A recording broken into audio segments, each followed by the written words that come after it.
অন্য অন্য মৌলবি এসে বলবে, দেখবেন যারা হারাম খায় ওদের নামাজ নেই, যারা সুদ খায় ওদের নামাজ নেই। কিন্তু আমি মৌলবি একটু আলাদা। আমি কি বলি জানেন? হারাম খাচ্ছেন তো নামাজ পড়ুন। আপনি সুদ খাচ্ছেন, নামাজ পড়ুন। আচ্ছা, আপনি মদ খান, নামাজ পড়ুন। বাম্মার ভাত দেন না, ঠিক আছে, নামাজ পড়ুন। খোদার কসম, আল্লাহর কোরআন বলেছে, ইন্নাস সালাতা তানহা আনিল ফাহশাই ওয়াল মুনকার, নিশ্চয় নামাজ তোমার খারাপ কাজ থেকে দূরে রাখবে। তা তুমি যতক্ষণ আল্লাহর ঘরে না যাবে, খারাপ কাজ থেকে কি করে বাঁচবে? কথা বুঝছেন না, বোঝেন না?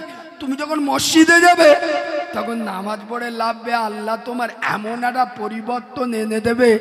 ইস, আমি বুড়ো বাপটার সাথে কথা বলি না, যে বাবা আমার জন্ম দিল, আগো এর হেদায়েত আল্লাহ দেবে না দেবে না?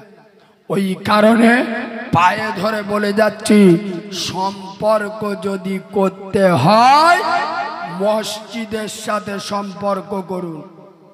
কিসের সাথে? জোরে বলুন। মসজিদ, আল্লাহর ঘর।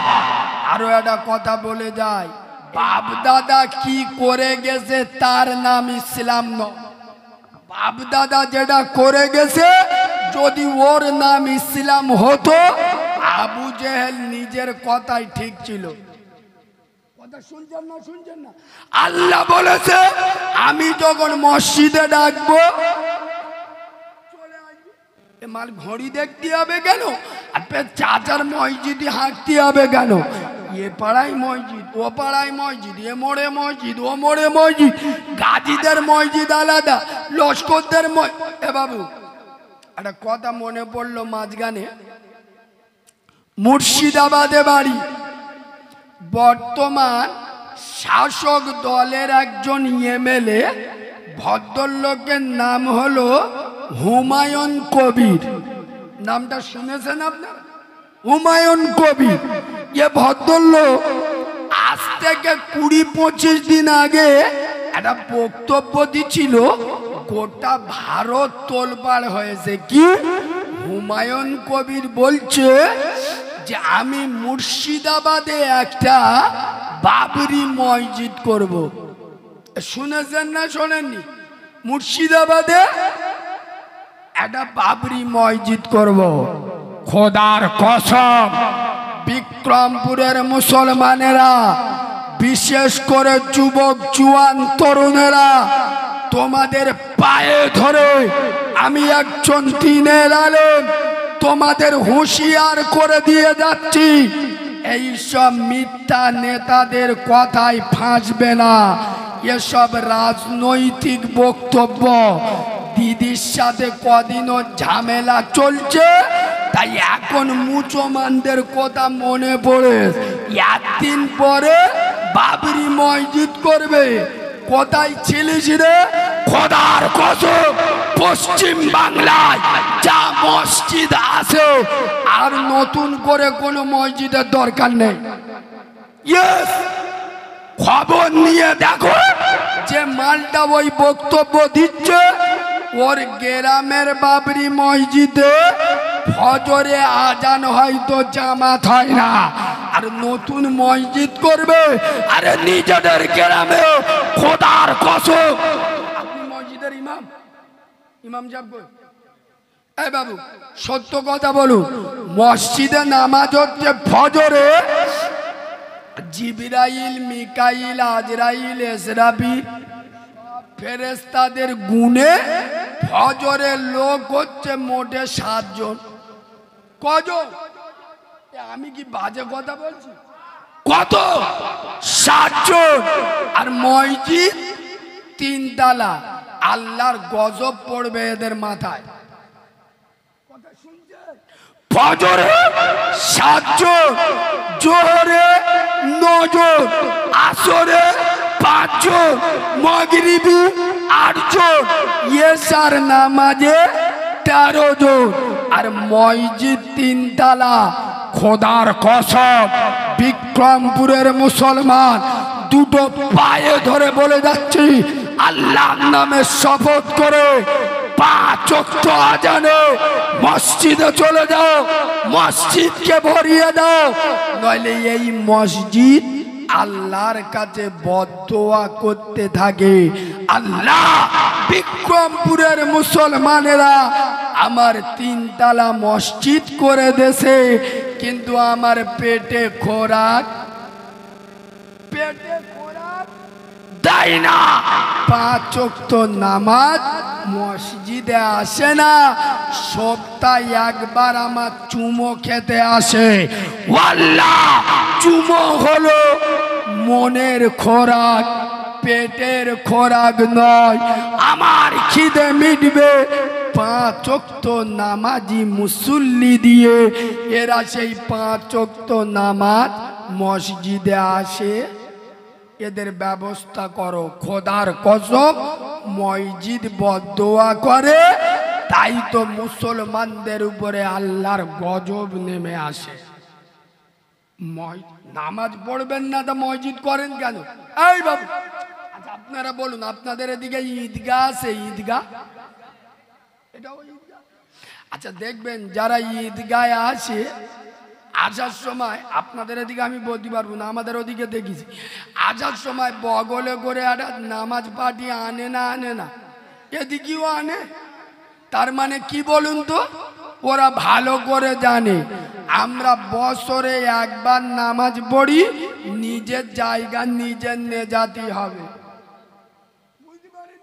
তা যারা সপ্তাহে একবার নামাজ পড়বে তারা জায়গা করে নেবে, মসজিদ করুন তাদের জন্য যারা 5 ওয়াক্ত নামাজ পড়ে। কথা বুঝছেন না? বুঝেন না? খোদার কসম, আপনি ডাক্তার খানায় গেছেন, অতিরিক্ত ঠান্ডা লেগেছে, খুব তা ডাক্তার ভালো অ্যান্টিবায়োটিক দিয়েছে আর কাশির সিরাপ দিয়েছে, দিনে 3 বার সিরাপ, অ্যান্টিবায়োটিক দিনে 2টো করে খেতে হবে। এ মাল কি করেছে, ওষুধ কিনে এনে আজকের সকালে একটা ওষুধ খেয়েছে, 1 সপ্তাহ পরে একটা খেয়ে, ফের 2 সপ্তাহ পরে একটা খেয়ে, সিরাপ ইয়ে মাসে 2 সিবি খেয়েছে, ও মাসে 2 সিবি খেয়েছে। আগে ওর হাঁপানি রোগ হবেনি, কথা বলে না, ওর রোগ সারবে। ওষুধ খেতে গেলে ওষুধের সিস্টেম আছে তো, ওর কোর্স আছে তো। তুমি মুসলমানের সন্তান, সারা সপ্তাহে মসজিদে যাও না, শুধু শুক্রবার নামাজ পড়ে মসজিদে চলে এলো। আবার কি মসজিদে শুক্রবার আসার সময় আল্লাহর বলে আসে, ও আল্লাহ আমি করিম গো, এই ছিলুম নামাজ পড়তে, এই যাচ্ছি, আসিয়া ফের যদি বেঁচে থাকি আল্লাহর কি রে, আগে শুক্রবার চুপ। আমার কথা কি খারাপ লাগছে? সপ্তাহে একবার নামাজ পড়ে, এদের নামাজের কোনো দাম আছে? এদের নামাজের কোনো মূল্য আছে? এই বিক্রমপুরের মুসলমান, খোদার কসম, যে নামাজ পড়লে তোমাদের নসিব চমকে যাবে, আমি সেই নামাজের কথা বলছি। যাদের ভাল লাগবে না তারা চলে যাবে। শুনেলেন, এই যে মাস্তানি দাদাগিরি করছেন, হাল হারাম রোজগার করছেন, মনে রাখবেন সোনার মুসলমান, কবরে যেদিন যাবেন, খোদার কসম কাফনের কোনো পকেট, জোরে বলো, নাই। আর কবরে আলমারি রাখার জায়গা নাই। ওই জন্য 2টো পায়ে ধরে বলে যাচ্ছি, মসজিদে যান, আল্লাহর ঘরে যান, কবরে আহসান হয়ে যাবে। কিয়ামতের দিন আল্লাহ মুসিবত থেকে তার দয়ার জান্নাত দেবে। আমরা সকলে মসজিদে যাব ইনশাআল্লাহ। এ বাবু, ইনশাআল্লাহ কবেতে? 60 বছরে যদি নামাজ না পড়ে, গ্রামের ইমাম 24 ঘন্টা এখান থেকে যদি এদের নামাজি না করতে পারে, আমি 2 ঘন্টায় নামাজি করে যাব, এটা হয়? কসম খোদার, নিজে যতক্ষণ পরিবর্তন না হবে কেউ আপনাকে পরিবর্তন করতে পারবে? জোরে বলুন, পারবে না। সোনার বাবাজি, এতগুলো লোক এখানে আসছেন। আচ্ছা আপনারা আমার কথা কি অসুবিধা হচ্ছে আপনাদের? আমি আর একটু বলবো না ছেড়ে দেবো? একবার তকবীর দেবো? তকবীর সবাই মিলে বলুন, তকবীর দেবো? কই দাও না, নারে তাকবীর। ये आवाज হবে নি, একটু ঝেড়ে আওয়াজ দেন, নারে তাকবীর, নারে তাকবীর। দাদা পীরের হক সিলসিলা, সিলসিলাই মুজাদ্দিদুজ জামান, নারে তাকবীর। আল কুরআনের আলো, আরো জোরে আল কুরআনের আলো, আল হাদিসের আলো, নারে তাকবীর। আচ্ছা বাবাজি বলেন, আমরা এই যে 2 তলা 3 তলা বিল্ডিং বালাখানা করছি, আমাদের আসল ঘর কোনটা? আর একটু জোরে বলুন। খোদার কসম, কবরে ডুমও নাই, পাখাও নাই। কবরে সবার যেতে হবে না, হবে না? জোরে বলুন। আমার সোনার বাবাজি, আমি একজন ইয়েতিম ছেলে। আমি যেদিন দুনিয়ায় এসেছি, আল্লাহ শপথ করে বলছি, আমার মা আমাকে জন্ম দিয়ে আমার মা আমাকে দেখে নাই, আমিও আমার মাকে দেখি নাই। আমার মায়ের স্তনের 1 ফোঁটা দুধ আমি জীবনে খাই নাই।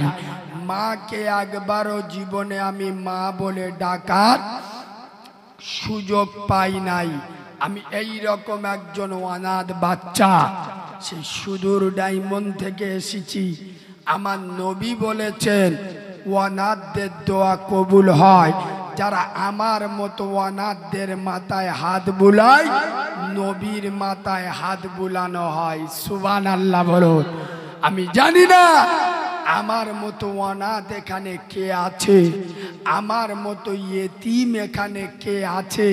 খোদার কসম, দুনিয়ায় যার মা বেঁচে নাই, তার মদিনা বেঁচে নাই, যার বাপ বেঁচে নাই, তার কাবা বেঁচে নাই। আমি জানি না আমার মতো ইয়েতিম অনাথ এখানে কারা আছেন। খোদার কসম, আজকের লক্ষ লক্ষ টাকা রোজগার করছেন, আপনি আজকের মরে যাবেন, আপনার সাথে কিচ্ছু যাবে না।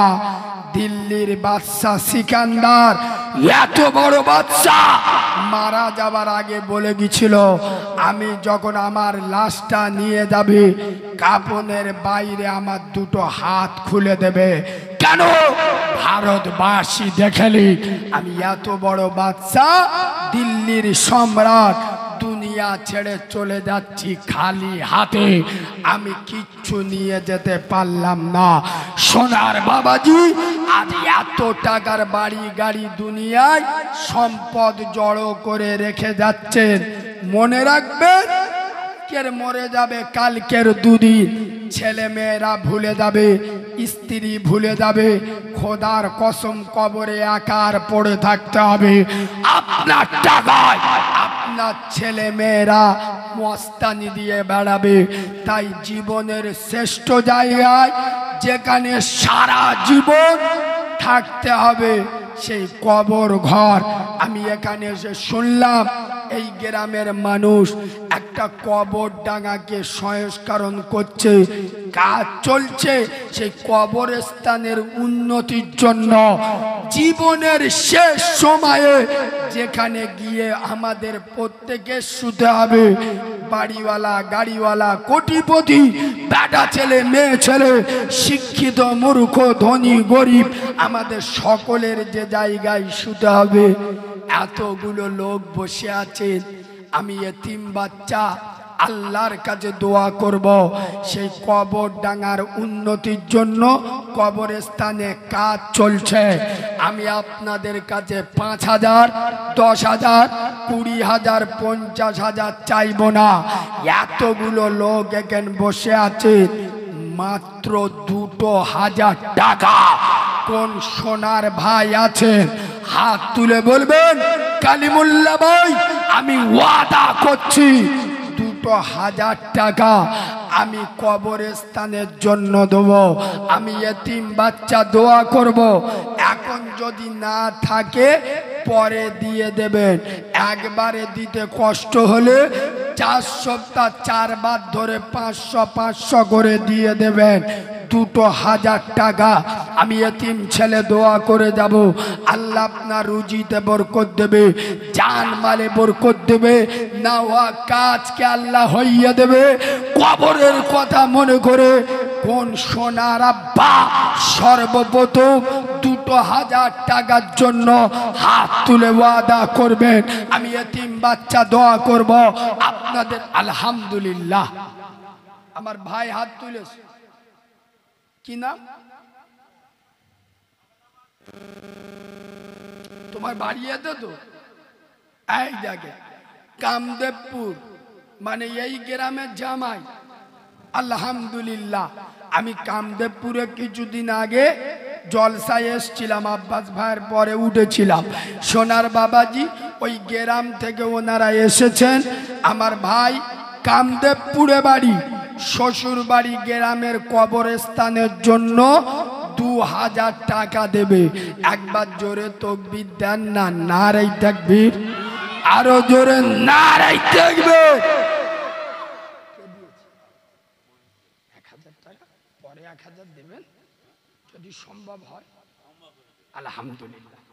আল্লাহ তোমার কোটিপতি বানিয়ে দিক, বলেন আল্লাহুম্মা আমিন। ওই বাবুর নামটা আগে বলো, কি নাম বাবু? আবু বাসার। এই মজলিসে ছিল খোদা আবু বাসার আবু বাসার নাম, মনোবাঞ্ছনা পূর্ণ তার কর রহমান। যত দূর যাই খোদা চোখের নজর, প্রশস্ত করো তার গোষ্ঠীর কবর। রগ রগ অ্যাক্সিডেন্ট হয় পথে ঘাটে, উঠাইয়া নিয়ে খোদা দানের ওসিলাত। এ বাবু আর একটুখান বসো। হয় বাবু, চাঁদার সময় উঠতে নেই। জিয়ারুল মন্ডল, এই গ্রামে বাড়ি। আমার সোনার ভাই 1,000 ইট দিয়েছেন। আল্লাহ তুমি ওর জান্নাতে ভালো ঘর বানিয়ে দিও, বলেন আল্লাহুম্মা আমিন। আরশাদুল মন্ডল 500 ইট। আল্লাহ তুমি কবরটা জান্নাতের বাগান করে দিও, বলেন আল্লাহুম্মা আমিন। এই 1,000 টাকাটা কে দিলে ভাই? মমিন শেখ। মমিন ভাইয়ের তরে করি আমি দোয়া, আল্লাহ ওর মাই মুরব্বির কবরে খাওয়াইও জয়নাগরের মোয়া। আর খোদা তাকে তুমি অতি তাড়াতাড়ি দয়া করে দিও খোদা টাটা সুমো গাড়ি, বলেন আল্লাহুম্মা আমিন। নারে তাকবীর। ও ভাই 2,000 টাকা 2 নম্বরে আর একজন হাত তুলবেন না ইনশাআল্লাহ? কত টাকা কোথায় চলে গেছে? 2,000। আমি বলছি যদি আপনাদের একবারে দিতে কঠিন লাগে 4 বার ধরে 500 করে দিয়ে দেবেন, 4 বার ধরে, বলেন ইনশাআল্লাহ। 2 নম্বরে 2,000 টাকা যদি এখন না থাকে বলেন আল্লাহ আমার বাঁচিয়ে রাখলে আমি দিয়ে দেব 2,000 টাকা। হিম্মত করে বলে কোন সোনার ভাই? মায়েদের জায়গা করেছে, তাহলে মায়েদের কাছে একটু যান, একটা খাতা কলম নিয়ে মায়েদের কাছে যান। আমার সোনামণি মায়েদেরকে বলছি নগদ যার যা সমর্থ দিয়ে দেন, কমিটির ছেলেরা যাচ্ছে। আর পরে যারা ওয়াদা করবেন কাগজেও লিখিয়ে দেন। আমায় মাগো বলতে পারো গরিবী কেন মোরা, ওদেরই আছে বাড়ি গাড়ি ধনী কেন ওরা। রোজ সকালে পান্তা খেয়ে বাবা যান মাঠে, আর ফেরেন তিনি সন্ধ্যা হলে সূর্য গেলে পাটে।